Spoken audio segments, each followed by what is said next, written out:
Good morning, everyone. The 9010th meeting of the Security Council is called to order.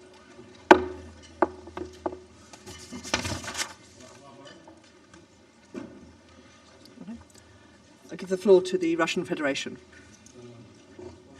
Председатель, прежде чем мы дойдем до утверждения повестки дня, хотел бы выразить протест в связи с тем, что только что начавшееся британское председательство обошлось с двумя нашими запросами на созыв заседания Совета Безопасности с ужасной, ужасающей провокацией украинских радикалов в городе Буча. Начало регулярного, который мы запросили в воскресенье 3 апреля the first meeting which we requested on the Sunday, 3rd of April, for Monday at 3 p.m., and then an emergency meeting which we requested at 12 o'clock on the 4th of April, after you refused our first request. We considered that it was possible to blatantly violate the rules of the Council, and the second time issue a decision that wasn't coordinated with anyone, that it would be better to discuss this topic today. This is an outrageous situation set out in my letter to you yesterday as an official document of the Council. I would like to ask you, on what basis do you feel that you can act in such an outrageous way in contravention of all existing norms and rules? Don't you know that in case you don't agree with our proposal, you should have convened a meeting and put forward the issue of the advisability of holding a meeting for a vote, especially since you should have had before you the example of our presidency, where we didn't refuse a single time to convene any of the 6 meetings on Ukraine. We demand an explanation from you, and we hope that in the future you will not challenge the right of members of the Security Council to request a meeting enshrined in Rule 2. Meeting of the Security Council at the request of any member of the Security Council. Благодарю вас. Thank you. I thank the representative of the Russian Federation. Is there anyone else who wants to comment on this? I will explain the presidency's position in just a moment. Okay. If I could respond to your points from the Russian Federation, we did not reject your request for a meeting. We received your letter on Sunday, and it is the responsibility, the obligation of the presidency to schedule a meeting. You particularly requested a meeting for a time on Monday. Our proposal as presidency was to schedule the meeting either alongside the meeting today, so well within the 48-hour limit, which is the convention of the Security Council, or to hold the meetings sequentially, one after the other. And I understand that the Russian Federation turned down both proposals, but I wish to be clear that we did not reject the request for a meeting. The deferral proposed was less than 24 hours, and to be clear, we share the view that this is an urgent situation, and we have, as I say, offered the Russian Federation either a separate meeting today or to combine it with this one. And so, as far as the presidency is concerned, we did everything in line with the provisional rules of procedure and with precedent. We have received no other complaints from council members on the subject. I give the floor to the Russian Federation. Благодарю вас. Thank you. У нас есть доказательства, we have evidence, фактические доказательства того, что это было не менее чем за 24 часа до заседания, которое мы просили провести. Это все зафиксировано документально. This is confirmed in documents if anyone is interested we can provide proof, but I want to express the hope that what you said today means that you will not in the future refuse member states of the Security Council to hold the meetings when they request for it. Thank you. I thank the representative of the Russian Federation. The presidency will not refuse to host meetings in the future, and I hope that that now closes that point and we can proceed with the adoption of the agenda. The provisional agenda for this meeting is letter dated the 28th of February 2014 from the Permanent Representative of Ukraine to the United Nations, addressed to the President of the Security Council, S/2014/136. The agenda is adopted.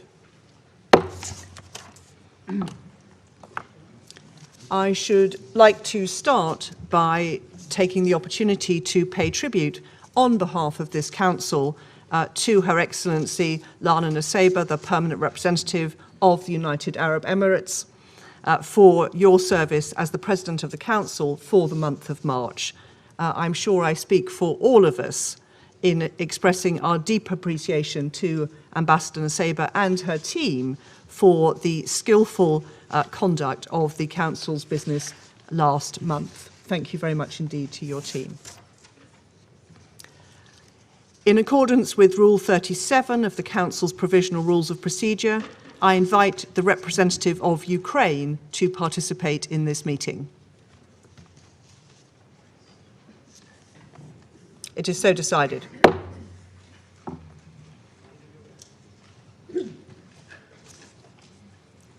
On behalf of the Council, I welcome the participation of His Excellency Mr. Volodymyr Zelenskyy, the President of Ukraine, and just add that, as usual precedent, the Permanent Representative of Ukraine will also join the meeting in case of any technical issues.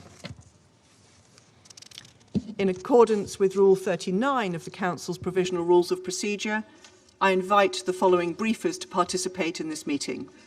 Ms. Rosemary DiCarlo, Under-Secretary-General for Political and Peacebuilding Affairs, and Mr. Martin Griffiths, Under-Secretary-General for Humanitarian Affairs, Emergency Relief Coordinator.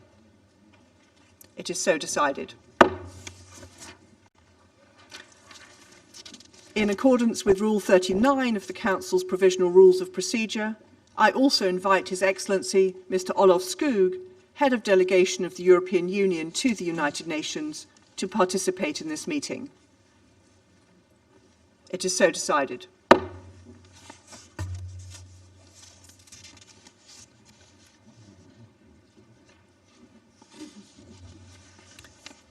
The Security Council will now begin its consideration of item 2 of the agenda.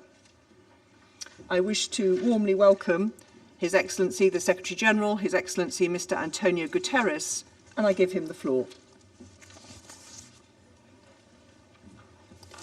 Madam President, Excellencies, the war in Ukraine is one of the greatest challenges ever to the international order and the global peace architecture founded on the United Nations Charter, because of its nature, intensity, and consequences. We are dealing with the full-fledged invasion on several fronts of one member state of the United Nations, Ukraine, by another, the Russian Federation, a permanent member of the Security Council, in violation of the United Nations Charter, and with several aims, including redrawing the internationally recognized borders between the two countries. The war has led to senseless loss of life, massive devastation in urban centers, and the destruction of civilian infrastructure. I will never forget the horrifying images of civilians killed in Bucha, and I immediately called for an independent investigation to guarantee effective accountability. And I'm also deeply shocked by the personal testimony of rapes and sexual violence that now are emerging. The High Commissioner for Human Rights has spoken of possible war crimes, grave breaches of international humanitarian law, and serious violations of international human rights law. And the Russian offensive has also led to the displacement of more than 10 million people in just 1 month, the fastest forced population movement since the Second World War. Far beyond Ukraine's borders, the war has led to massive increases in prices of food, energy and fertilizers, because Russia and Ukraine are linchpins of these markets. It has disrupted supply chains and increased the cost of transportation, putting even more pressure on the developing world. Many developing countries are already on the verge of debt collapse due to the impact of the COVID-19 pandemic and the lack of adequate liquidity and debt relief, stemming ultimately from the unfair nature of our global economic and financial system. For all these reasons, it is more urgent by the day to silence the guns. That is why I asked the Emergency Relief Coordinator, Martin Griffiths, to travel to Russia and Ukraine to press for an urgent humanitarian ceasefire. And the Secretary-General Griffiths will update you on the humanitarian situation and the results of his contacts so far. And the Secretary-General Di Carlo will also brief you on the political and human rights dimensions. But as Secretary-General of the United Nations, it is my duty to call the attention of the Council to the serious damage being done to the global economy and particularly to vulnerable people and developing countries. Madam President, our analysis indicates that 74 developing countries with a total population of 1.2 billion people are particularly vulnerable to spiking food, energy and fertilizer costs.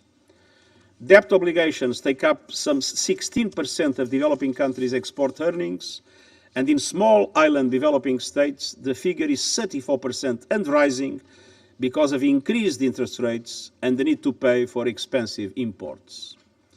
In the past months alone, wheat prices have increased by 22%, maize by 21%, and barley by 31%. Brent oil prices on the 1st of April were more than 60% higher than at the same time last year. A series of events have led to that, not only the present situation. Natural gas and fertilizer prices more than double over the same period. We are already seeing some countries move from vulnerability into crisis and signs of serious social unrest. The flames of conflict are fueled by inequality, deprivation, and underfunding. With all the warning signals flashing red, we have a duty to act. Madam President, the Global Crisis Response Group on Food, Energy and Finance that I set up last month has formulated some initial recommendations for the consideration of Member States, international financial institutions and others. On food, we are urging all countries to keep markets open, resist unjustified and unnecessary export restrictions, and make reserves available to countries at risk of hunger and famine. This is not the time for protectionism. Humanitarian appeals must be fully funded. People caught up in crisis around the world cannot pay the price for this war. On energy, the use of strategic stockpiles and additional reserves could help ease this energy crisis in the short term. But the only medium and long-term solution is to accelerate the deployment of renewable energy, which is not impacted by market fluctuations. These will allow the progressive phase-out of coal and other fossil fuels, and renewables are already cheaper in most of the cases. And on finance, international financial institutions must go into emergency mode. We need urgent action by the G20 and international financial institutions to increase liquidity and fiscal space so that governments can provide safety nets for the poorest and most vulnerable. The reform I've been calling for the global financial system is long overdue. All these actions are closely linked with the prevention agenda and with building and sustaining peace. Madam President, the war in Ukraine must stop now. We need serious negotiations for peace based on the principles of the United Nations Charter. This Council is charged with maintaining peace and doing so in solidarity. I deeply regret the divisions that have prevented the Security Council from acting not only on Ukraine, but on other threats to peace and security around the world. I urge the Council to do everything in its power to end the war and to mitigate its impact, both on the suffering people of Ukraine and on vulnerable people and developing countries around the world, and I thank you. I thank the Secretary-General for his remarks. I now give the floor to Ms. Rosemary Di Carlo. Thank you. Madam President, since I last briefed this Council on 17 March, the security situation in Ukraine has seriously deteriorated. The number of Ukrainian civilians killed has more than doubled. Ukrainian cities continue to be mercilessly pounded, often indiscriminately, by heavy artillery and aerial bombardments. And hundreds of thousands of people, including children, the elderly, and the disabled, remain trapped in encircled areas under nightmarish conditions. The devastation wrought on Mariupol and other Ukrainian cities is one of the shameful hallmarks of this senseless war. The horror deepened this past weekend as shocking images emerged of dead civilians, some with hands bound, lying in the streets of Bucha, the town near Kyiv formerly held by Russian forces. Many bodies were also found in a mass grave in the same locality. Reports by non-governmental organizations and media also allege summary executions of civilians, rape and looting in Chernihiv, Kharkiv, and Kyiv regions. Madam President, away from the fighting, diplomatic efforts to end this war, including direct talks between Ukrainian and Russian representatives, have continued. We commend the government of Turkey for hosting these discussions, as well as the efforts of many others engaging with Russia and Ukraine to help bring about peace. We welcome the willingness of the sides to continue engaging to reach a mutual understanding. This requires good faith and earnest efforts, and progress in the negotiations should be translated quickly into action on the ground. While there has been a reported reduction of Russian troops in attacks around Kyiv and Chernihiv, such moves should not be merely tactical, repositioning forces for renewed attacks on Ukrainian cities and towns elsewhere. The General Assembly has twice called for Russian forces to withdraw entirely from Ukrainian territory and cease all military operations.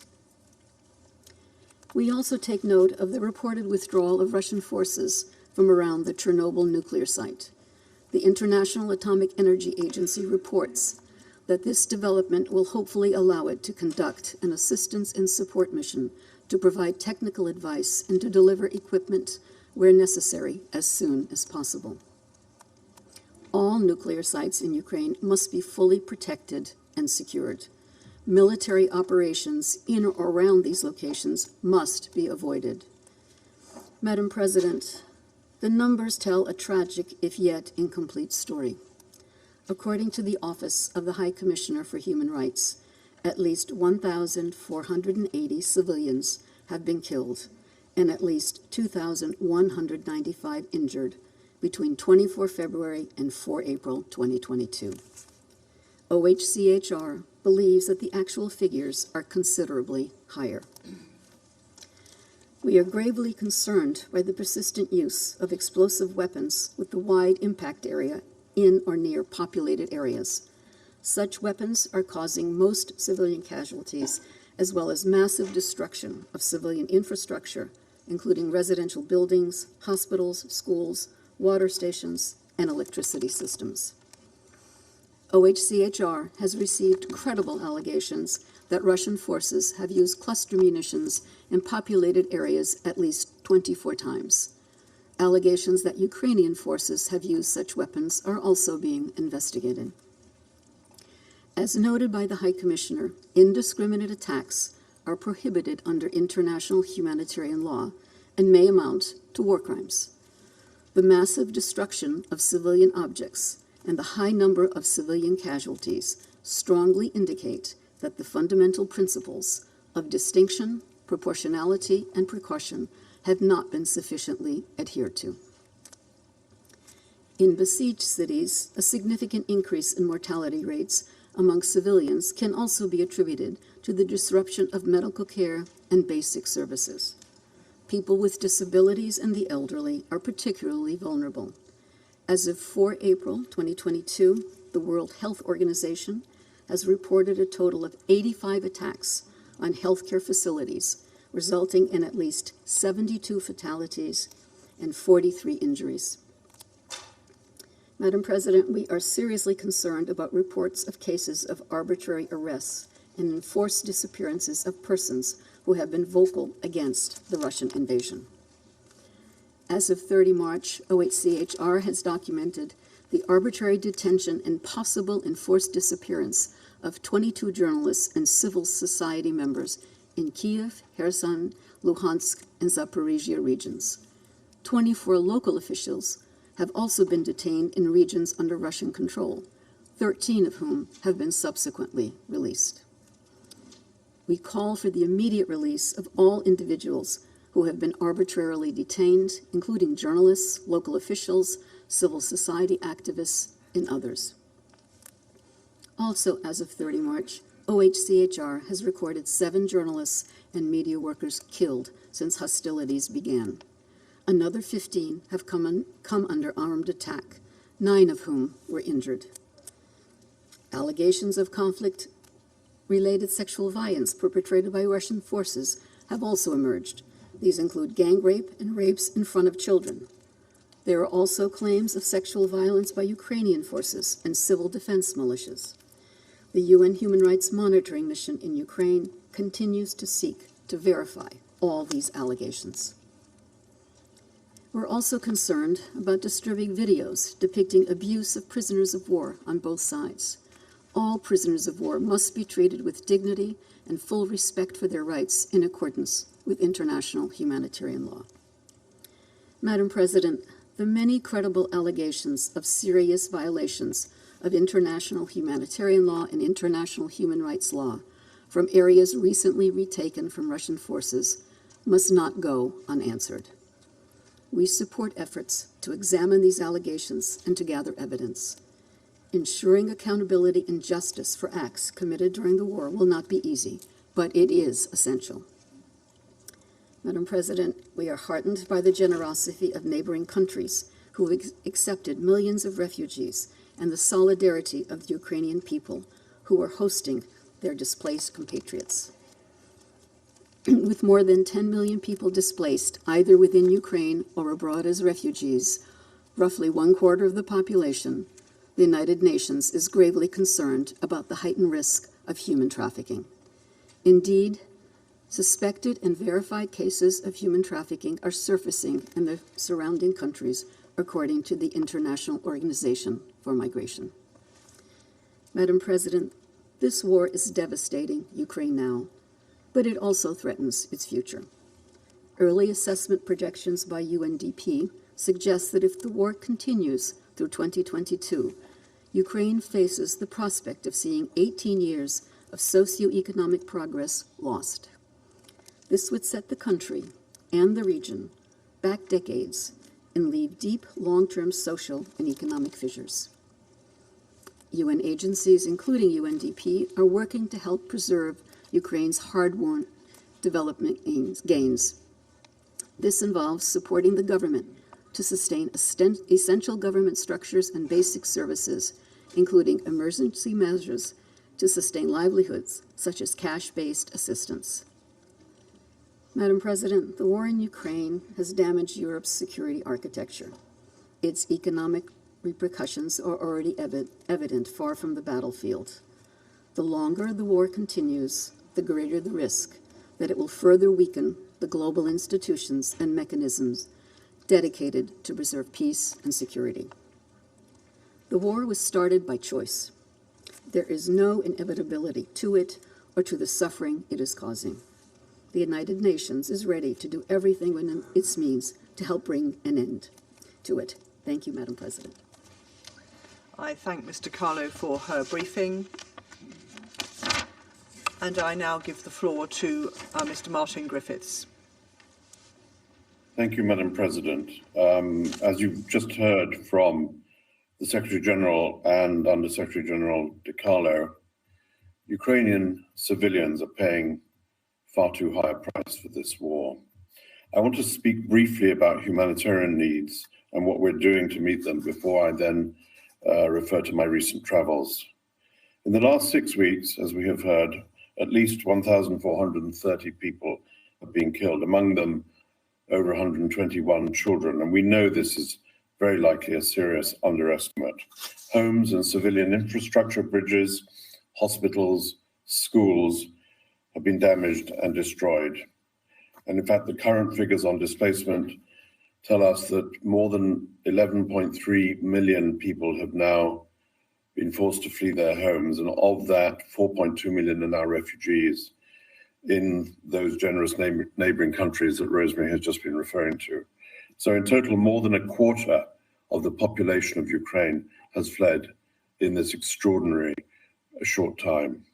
And unfortunately, we can imagine that these figures will continue to rise until we can find a pause and some peace. Madam President, the ground and air offensives and counteroffensives are making life nearly impossible for many civilians in Ukraine. Families, the elderly, women and children have been trapped by fighting already for too long. For more than 5 weeks, the people of Mariupol have been caught up in the fighting. And it is well documented that really Mariupol is a center of hell. Other cities like Chernihiv, Sumy, and Kharkiv remain cut off from essential goods and services. And perilous conditions are hampering our efforts to access civilians or for them to access us. And we restate here that civilians must be allowed to move to safer areas without the fear of attacks and at their own choice and at their own selection. It's vital that all parties to the conflict respect their obligations under international humanitarian law to protect civilians and to allow impartial humanitarian organizations safe, rapid, unimpeded access to all civilians in need wherever they are in Ukraine. Madam President, as the world watches humanitarian needs soar in Ukraine, the United Nations and our partner organizations are making every effort to dramatically increase our support to affected civilians. The work of the 6,000 volunteers from the Ukraine Red Cross, as we have noted before in this chamber, together with local NGOs in eastern Ukraine, these people, these organizations continue to work tirelessly at the front line of assistance to communities. The World Food Programme has reached more than 1.3 million people with cash and food assistance and plans to push that number up to 2.5 million people in this month. Health partners report that more than 180 tons of medical supplies were delivered in Ukraine, with another 470 tons on the way. And this will address the health needs of around 6 million people in the months ahead. And I'm pleased to say, that seems an odd word to say in the context of Ukraine, that after much effort in the past day, another convoy went from our humanitarian hub in Dnipro to the Far East. Today, food, winter clothing, non-food items, medicine, hygiene kits were offloaded to the Ukraine Red Cross and will reach the hands of those most in need. Indeed, following notification to both parties, a formal process that we and also the International Red Cross are engaged in, 4 convoys in total from the UN have provided critical support to people in some of the cities encircled by war and affected by ongoing fighting. Several more are planned. So these are initial steps, but it gives us a basis to now expand and taking our efforts up to scale and expanding much more than 1 convoy a day. As the Secretary General and the Under-Secretary General has already said, I want to also join them in expressing my concern over the growing number of reports we receive of human trafficking, sexual violence, exploitation, and abuse in Ukraine and in the region. And as ever, such horrific incidents as we're seeing there overwhelmingly impact displaced women and children more than others. We're bolstering protection and gender-based violence services through agencies to provide specialized care for survivors and through the wealth of civil society organizations in Ukraine. These services are carried out directly in collaboration with and through Ukrainian civil society, including, very particularly, women-led organizations. Madam President, today I'm addressing you from Geneva, having just returned from Moscow overnight. As you know, the Secretary General, as he said, charged me to bring both sides together on humanitarian grounds to explore both specific and sustained ways to reduce humanitarian suffering, including in particular, inter alia, but in particular, the pursuit of a humanitarian ceasefire. Yesterday in Moscow, I had long and frank exchanges with the Minister of Foreign Affairs, Sergei Lavrov, and his deputy, Sergei Vershinin, and then separately with Alexander Fomin, the Deputy Minister of Defense. In my meetings with these senior officials, I discussed also, in addition to these possibilities of humanitarian ceasefires, I discussed the issue of humanitarian convoys of safe passage, including the 4 which I've already referred to. I outlined possibilities for building further on that cooperation, sharing specific suggestions for mutually agreed upon military freezes to allow for evacuation of civilians and for the safe passage of life-saving aid, in effect for humanitarian pauses in different parts of Ukraine to save lives and bring back a modicum of safety for those living in those places. My counterparts in Moscow received these suggestions, assured me of their intent to carefully study those ideas, which I left with them. And we agreed to remain in close contact. And I came away from these meetings believing that we have a very long road ahead of us, but it must be traveled. And Madam President, we will travel it. Tomorrow I plan to travel to Ukraine to have discussions with senior authorities from the Ukrainian government in Kyiv on Thursday on these same issues and others that they will no doubt present to me, and also to see firsthand with our crisis coordinator, Amin Awad, the humanitarian response.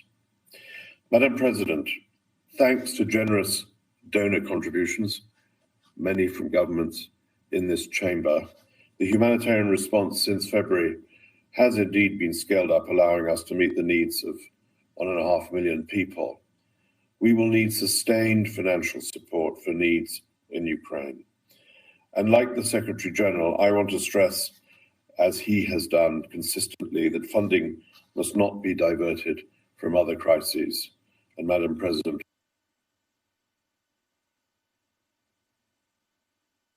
for Afghanistan, that is one example. And as you heard from David Beasley last week, conflict, climate shocks, COVID, compounded by the soaring food and fuel costs indicated by the Secretary General, could push another 47 million people globally into severe food insecurity. And so the total number of people around the world who will not know where their next meal comes from could be driven to the astonishing figure of 325 million people around the world. That is by a long distance the highest in our recent history, and well over double what it was 3 years ago. So, Madam President, I close, of course, like others, by reminding the Council of what the Council already knows well. The world cannot afford this war, and neither can the people of Ukraine. And like others, I call on all Council members and member states with influence to support all efforts from whatever part they come from in the pursuit of peace and the alleviation of humanitarian suffering, for the sake of the people of Ukraine, for the sake of those around the world who cannot afford to bear the additional burden this war imposes on them and all of us. We must, as the Secretary General said, silence the guns. Thank you, Madam President. I thank Mr. Griffiths for his briefing. I now give the floor to His Excellency Mr. Volodymyr Zelenskyy, the President of Ukraine. You have the floor, sir. Thank you very much, dear Madam Chairman, Dear Mr. Secretary General, distinguished members of the Security Council and other members of this meeting, thank you very much for this opportunity. I'm sure that all the representatives of the United Nations member states will hear me today. Yesterday, I returned from our city of Bucha, recently liberated from Russian troops, not far from Kyiv. So there is not a single crime that they would not commit there. The Russian military searched for and purposefully killed anyone who served our country. They shot and killed women outside their houses when they just tried to call someone who is alive. They killed entire families, adults and children, and they tried to burn the bodies. I am addressing you on behalf of the people who honor the memory of the deceased every single day, in the memory of the civilians who died, who were shot and killed in the back of their head after being tortured. Some of them were shot on the streets, others were thrown into the wells, so they died there in suffering. They were killed in their apartments, houses, blowing up grenades. The civilians were crushed by tanks while sitting in their cars in the middle of the road, just for their pleasure. They cut off limbs, cut their throats, slashed their throats. Women were raped and killed in front of their children. Their tongues were pulled out only because the aggressor did not hear what they wanted to hear from them. So this is no different from other terrorists such as Daesh, who occupied some territories. And here it is done by a member of the United Nations Security Council, destroying internal unity, borders, countries, and taking the right of more than a dozen countries who are self-determined and independent. They pursue a consistent policy of destroying ethnic and religious diversity. They inflame wars and deliberately lead them in such a way that to kill as many regular civilians and cities, to leave the country where they deploy their troops in ruins and filled with mass graves. You all see that. And they support hatred at the level of the state and seek to export it to other countries through their system of propaganda and political corruption. They provoke a global food crisis that could lead to famine in Africa, Asia, and other countries, and will surely end in large-scale political chaos in many countries, and destroying their domestic security. So where is the security that the Security Council needs to guarantee? It's not there, although there is a Security Council. So where is the peace? Where are those guarantees that the United Nations needs to guarantee? It is obvious that the key institution of the world, which must ensure the coercion of any aggressor to peace, simply cannot work effectively. Now the world can see that what Russian military did in Bucha while keeping the city under their occupation. But the world has yet to see what they have done in other occupied cities and regions of our country. Geography might be different or various, but cruelty is the same, crimes are the same, and accountability must be inevitable. Ladies and gentlemen, I would like to remind you of Article 1, Chapter 1 of the UN Charter. What is the purpose of our organization? Its purpose is to maintain peace and make sure that peace is adhered to. And now the UN Charter is violated literally, starting with the Article 1.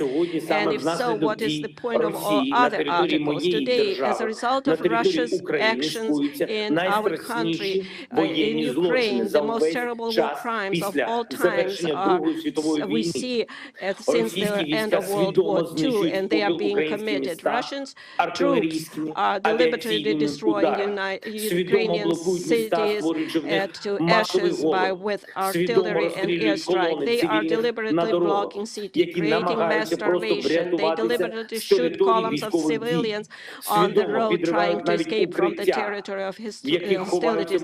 They even deliberately blow up shelters where civilians hide from airstrike. They are deliberately creating conditions in the temporarily occupied territories so that as many civilians as possible are killed there. The massacre in our city of Bucha is only one, unfortunately, only one of many examples of what the occupiers have been doing on our land for the past 41 days. And there are many more cities, similar places where the world has yet to learn the full truth. Mariupol, Kharkiv, Chernobyl, Tyrka, Borodyanka, and dozens other Ukrainian communities, each of them is similar to Bucha. I know, and you know perfectly well what the representatives of Russia will say in response to the accusations of these crimes. They have said that many times. The most significant was after the shooting down of the Malaysian Boeing over Donbass by Russian forces with Russian weapons, or during the war in Syria. They will blame everyone just to justify their own actions. They will say that there are various versions, different versions, and it is impossible to establish which one of those versions is true. They will even say that the bodies were of those kills were allegedly thrown away, and all videos are staged. But it is 2022 now. We have conclusive evidence, so there are satellite images. We can conduct full and transparent investigation. That is what we are interested in. Maximum access for journalists, maximum cooperation with international institutions, involvement of the International Criminal Court, complete truth and full accountability. I'm sure that every member state of the UN should be interested in this. For what? In order to punish once and for all those who consider themselves privileged and believe that they can get away with anything. So show all the other potential war criminals in the world how they will be punished. If the biggest one is punished, then everyone is punished. Why did Ukraine come to Ukraine? I will tell you, because Russia's leadership feels like colonizers. In ancient times, they need our wealth, our people. Russia has already deported hundreds of thousands of our citizens to their country. They abducted more than 2,000 children, just simply conducted those children and continue to do so. Russia wants to turn Ukraine into silent slaves. The Russian military are looting openly the cities and villages they have captured. This is wide-scale looting. They are stealing everything, starting with food, ending with earrings, gold earrings that are pulled out and covered with blood. We are dealing with a state that is turning the veto into the UN Security Council into the right to die. This undermines the whole architecture of global security. It allows them to go unpunished. So they are destroying everything that they can. So if this continues, the countries will rely only on the power of their own arms to ensure their security, and not on international law, not rely on international institutions. The United Nations can be simply closed. Ladies and gentlemen, are you ready to close the UN? Do you think that the time of international law is gone? If your answer is no, then you need to act immediately. The UN Charter must be restored immediately. The UN system must be reformed immediately so that the veto is not the right to die, that there is a fair representation in the Security Council of all regions of the world. The aggressor must be brought to peace immediately. Determination is needed. The massacre from Syria to Somalia, from Afghanistan to Yemen and Libya, that should have been stopped a long time ago, to tell you the truth. If tyranny had at least once received such a response to the war it had waged, it would have ceased to exist, and honest peace had been guaranteed after it, and the world would have changed for sure. And then perhaps there would not be war in my country against our people, against Ukrainian people, against our citizens, but the world watched and did not want to see either the occupation of Crimea or the war against Georgia or taking the entire Transnistria from Moldova, and how Russia was preparing the basis for other conflicts and wars near their borders. How to stop it? Right away, the Russian military and those who gave them orders must be brought to justice immediately for war crimes in Ukraine. Anyone who has given criminal orders and carried out them by killing our people will be brought before the tribunal, which should be similar to the Nuremberg tribunals. I would like to remind Russian diplomats that a man like von Ribbentrop has not escaped punishment for crimes in World War II. I would also like to remind you that Adolf Eichmann also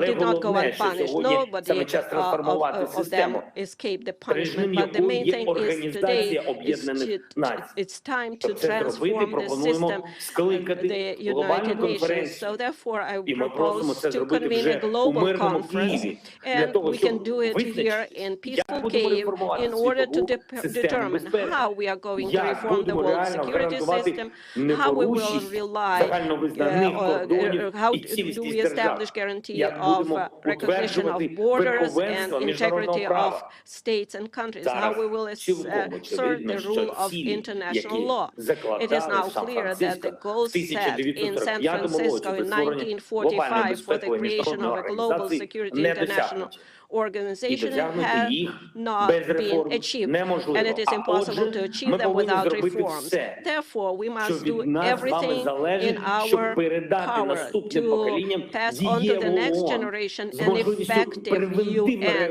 with the ability to respond preventively to security challenges and thus guarantee peace, prevent aggression, and force aggressors to peace, have the determination and ability to punish if the principles of peace are violated. There can be no more exceptions or privileges. Everybody must be equal. All participants of international relations, regardless of economic strength, geographical area, and individual ambitions. The power of peace must become dominant. The power of justice and the security power, as humanity has always dreamed of it. Ukraine is ready to provide a platform for one of the main offices of the updated security system, similar to the Geneva office that deals with human rights, the Nairobi office that deals with environmental protection, and in Kyiv we can have U24 office that can specialize in preventive measures to maintain peace. I would like to remind you of our peaceful mission in Afghanistan, when we Ukrainians evacuated from that country over more than 1,000 people from at our own extent. It was a very difficult phase, and Ukraine came to their help. We took in people of different nationalities, ethnic groups, different faiths, Afghan citizens of the European countries, US, Canada. We did not look who needed help. Was it one of our own or some somebody else. We helped all of them. We saved everyone. If every time there was a need, everyone in the world would be confident that help would come, the world would be definitely safer. Therefore, Ukraine has the moral right to propose a reform of the world security system. We have proven that we helped others not only happy time, but in dark times too. And now we need decisions from the Security Council for peace in Ukraine. If you do not know how to make this decision, you can do two things.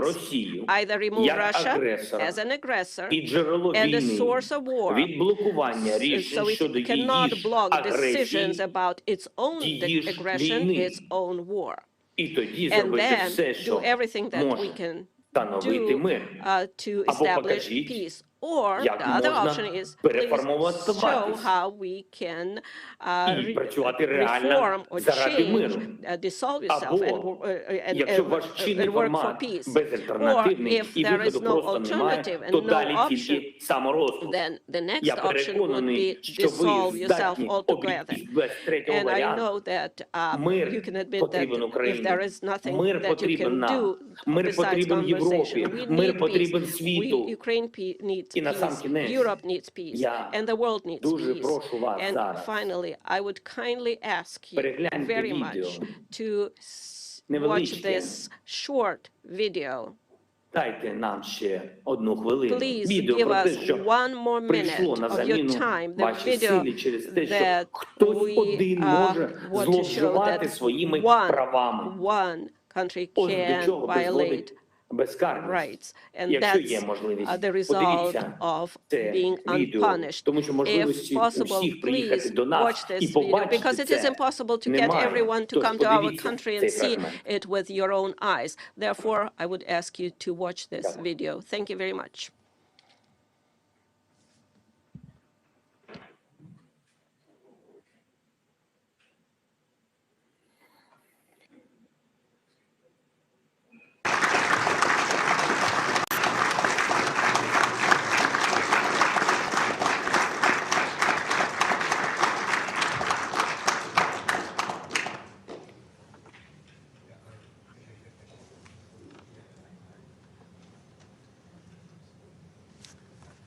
The video.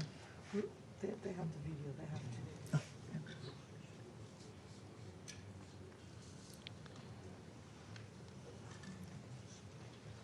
I'm not sure. The video, is it just coming?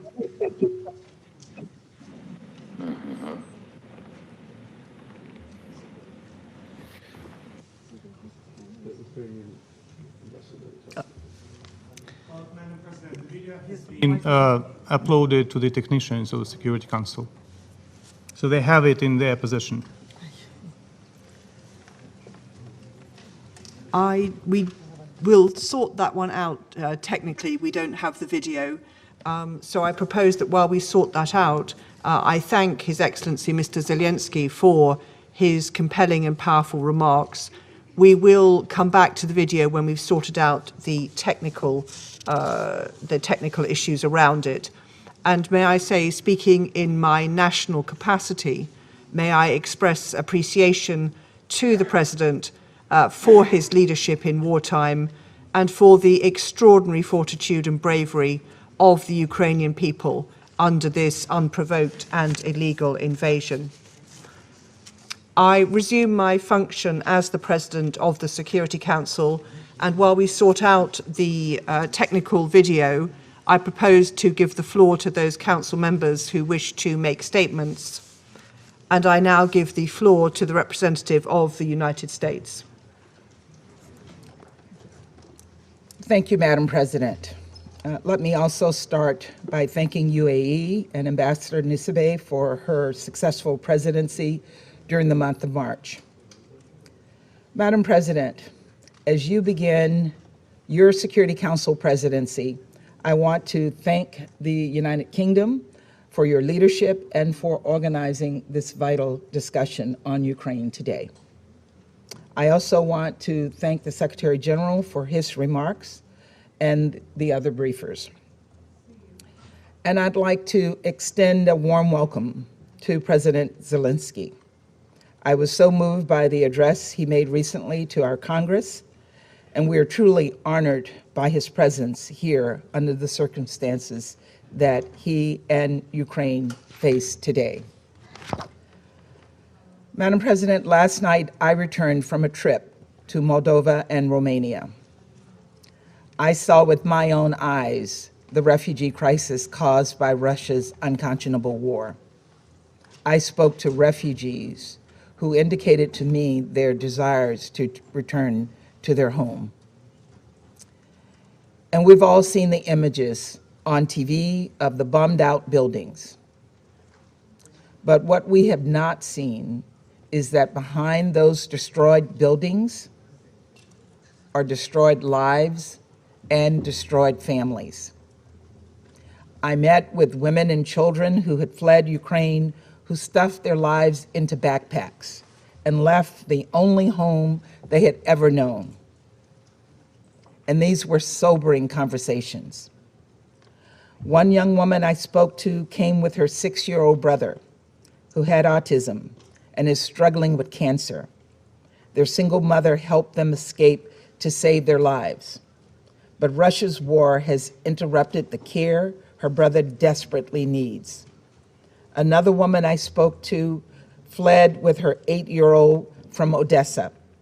The father, who they'd left behind, told them there was shelling right next to their apartment that very night. And they very well could have died had they not left. A third woman I met told me that she used to love to travel, but never expected her next trip would be to flee for her life. When I asked her where she was from, she started to say, and then she stopped with tears in her eyes and said, "I'm sorry. I don't know how to say it, whether I live in Kyiv or whether I used to live in Kyiv." She was realizing in the moment just how dramatically her life had changed because of this senseless war. These are 3 stories of more than 10 million people, 6 million internally displaced, 4 million who have left Ukraine altogether, 4 million people who have relied on the big-heartedness of countries like Moldova, Romania, Poland, Slovakia, Hungary, and others across the region and the world to welcome and support all those leaving Ukraine in search of safety. Ukraine's neighbors are bearing the brunt of Europe's most significant refugee crisis since World War II. And I want these countries to know that they have a committed partner in the United States. And that is why the United States announced recently that we are prepared to provide more than $1 billion in new funding toward humanitarian assistance for those affected by Russia's war in Ukraine and its severe impact around the world. And it is why we are welcoming up to 100,000 Ukrainians and others fleeing Russia's aggression to the United States. We will continue to assist humanitarian efforts to help the people of Ukraine and all those fleeing Putin's violence. But as heart-wrenching as the stories are that I heard in Moldova and Romania, there are some stories we will never get to hear. Those of the people we saw in the images out of Bucha. We've all seen the gruesome photos. Lifeless bodies lying in the streets, apparently summarily executed, their hands tied behind their backs. As we work to independently confirm the events depicted in these images, I would remind this council that based on the currently available information, the United States has assessed that members of Russia's forces have committed war crimes in Ukraine. And even before seeing the images from Bucha, President Zelensky, along with others in the region, were reporting that children were being abducted, and we heard him say that today. Also abducted are mayors and doctors, religious leaders, journalists, and all who dare defy Russia's aggression. Some of them, according to credible reports, including by the Mariupol City Council, have been taken to so-called filtration camps, where Russian forces are reportedly making tens of thousands of Ukrainian citizens relocate to Russia. Reports indicate that Russian federal security agents are confiscating passports and IDs, taking away cell phones, and separating families from one another. I do not need to spell out what these so-called filtration camps are reminiscent of. It's chilling, and we cannot look away. Every day, we see more and more how little Russia respects human rights.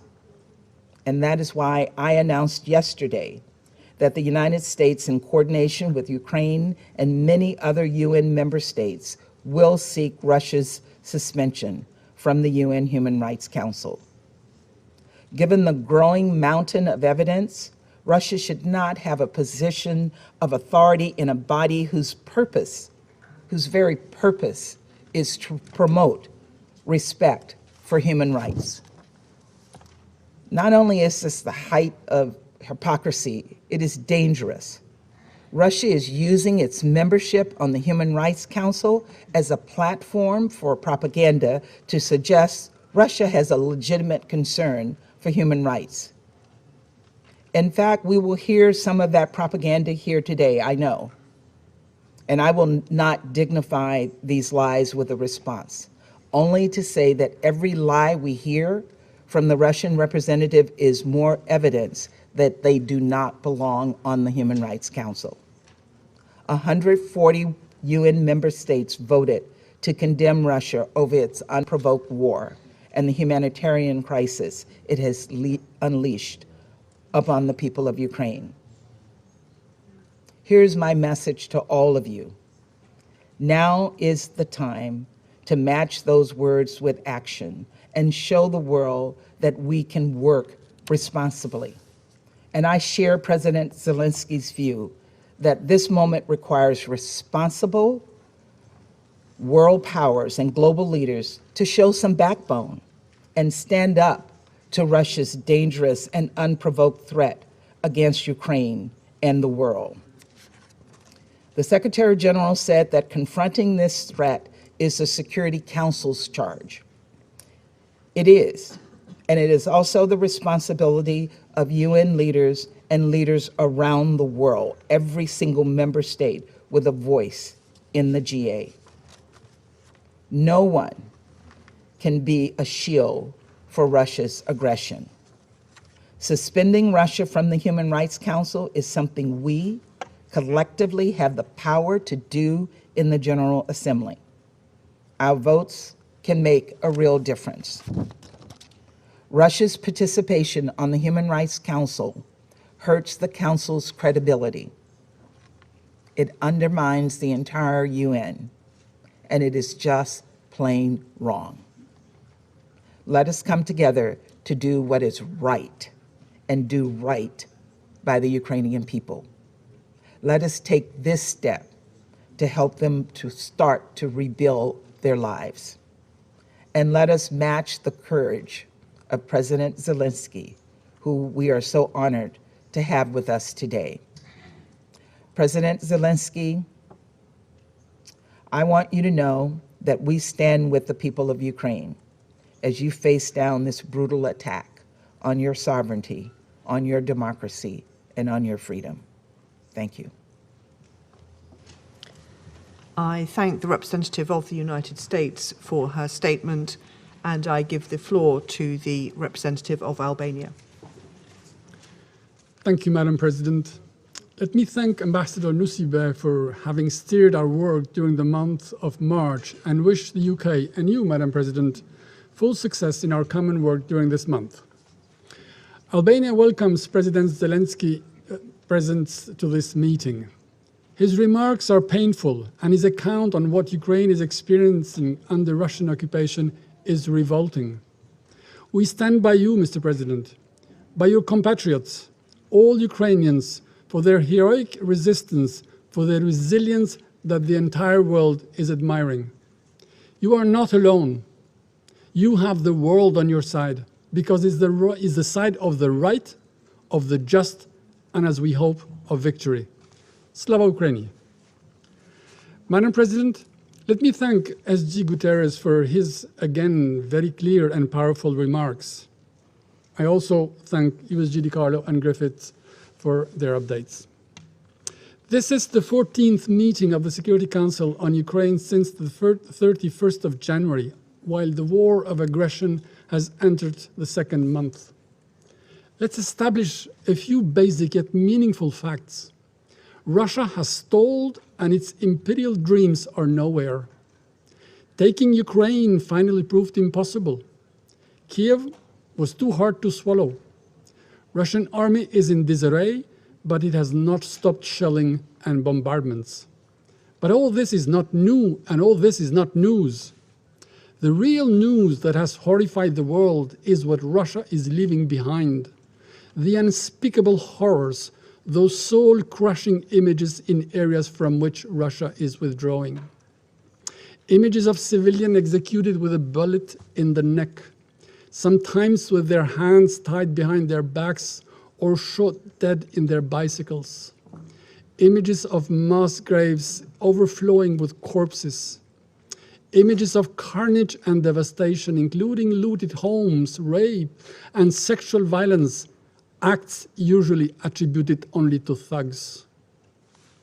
They spring from the same cruel impulses as the bombardment of cities, homes, hospitals, schools, and kindergartens by the Russian forces. Bucha is an open-air graveyard, the notorious facelift of the Russian aggression. Madam President, we have heard time and again, it is not Russia. Yes, but no. It will be hard, actually impossible, to convince anyone that the destroyed tanks that clutter the roads, the mines and booby traps left behind amidst the wreckage, and the bodies of civilians killed by arbitrary executions and laying in the streets amidst debris are staged scenes for propaganda. Who would believe that Russia aggressed Ukraine simply to protect civilians, while Ukraine is busy staging horror movies? You may muzzle media back home, but you cannot fool satellite images. You cannot blind independent reporters and human rights NGOs on the ground. Waiting for Russia to accept and tell the truth is waiting for Godot to arrive, and he never does. These are facts, hard and sickening proof of the atrocities committed, the ugly face of this madness. Such crimes, as documented by Human Rights Watch and verified by independent and respected professional reporters, those who are banned for the Russians call for answers, call for thorough investigation, for effective accountability, for justice. Prime Minister Rama called these crimes a terrible pain and a horrible shame. Russia has an international obligation to abide by international humanitarian law, the laws of war, including the Geneva Conventions of 1949 and its first additional protocol. Russia has an obligation to abide by the order of ICJ to immediately halt its military activity in Ukraine. But unfortunately, Russia has made another choice, not to respect any of it, and has cancelled itself from international law. But the law will pursue it. Russian army and its commanders cannot escape accountability. The name of the butcher of Mariupol, a criminal that has reduced an entire city to ashes and has made its citizens go from 3 meals a day to barely 3 meals a week, is engraved in the ruins of the city. This is why we will support the call to suspend Russia's participation in the Human Rights Council. The UNGA resolution that created the Council stipulates that, and I quote, members of the Council will respect the highest standards in the promotion and protection of human rights. As we see, Russia's standards are nose-eating, and its presence there is a farce, a desecration of the place that is called to be the sanctuary of rights. Dear colleagues, Russia has announced that it will now shift its focus on eastern Ukraine. This means that it will concentrate its brutality there in what may end up becoming a war of attrition. Russia has blocked the renewal of the OSCE International Observer Mission in Ukraine. This denies the international community the independent eyes it needs there. This anticipates, sadly, more war, further atrocities, other crimes, even more humanitarian disasters. This war continues to particularly affect women and children. Millions have been displaced, many of them alone, in search of safety and security. It is heartbreaking to see mothers write names and addresses in the back of their children so that they are recognized in case they end up being orphans. We welcome the efforts of OCHA and its partners to deliver assistance in support of the people in Ukraine and the millions of refugees in neighboring countries. Madam President, let me end with this note. Rarely has the outcome of a war been so disastrously the complete opposite of what it wanted to achieve. Russia's army has been defeated by the outgunned and outnumbered Ukrainian resistance. Russia is isolated like never in its history. It has become the world's most sanctioned country in history. No country has ever seen itself transform in a matter of only 10 days from a global player into a financial and international pariah, to the point that it is obliged to find comfort in the support from North Korea and Syria. Dear colleagues, this aggression and its startling defeat have once and for all separated the fates of Ukrainians and Russians, because the case of Ukraine is also the cause of democracy against tyranny and kleptocracy. It is a fight between the will of the people against the vicious will of one, whose reckless actions have challenged everything we stand for, and who is directly responsible for the economic disruption and food insecurity which is affecting the entire world. He may choose to stop, withdraw troops, and quit Ukraine, or continue to descend in the very abyss he has created and face the consequences. I thank you. I thank the representative of Albania for his statement. The images are harrowing. Speaking in my national capacity, we are appalled by what we have seen and reiterate our solidarity with Ukraine. I resume my function as the Council President, and I now give the floor to the representative of Gabon. Je voudrais d'abord exprimer mon appréciation à l'ambassadeur des Émirats arabes unis pour sa présidence remarquable. Je remercie le secrétaire général, Monsieur Antonio Guterres, la secrétaire générale adjointe, Madame Rosemary DiCarlo, ainsi que Monsieur Martin Griffith pour leurs exposés respectifs.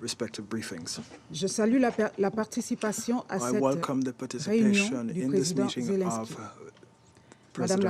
Zelensky. Madame la Présidente, nous continuons d'assister impuissants à la guerre en Ukraine.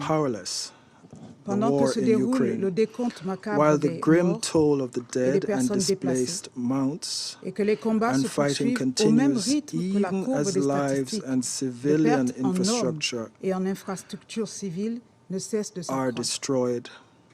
Un jour de guerre est décidément un jour de trop.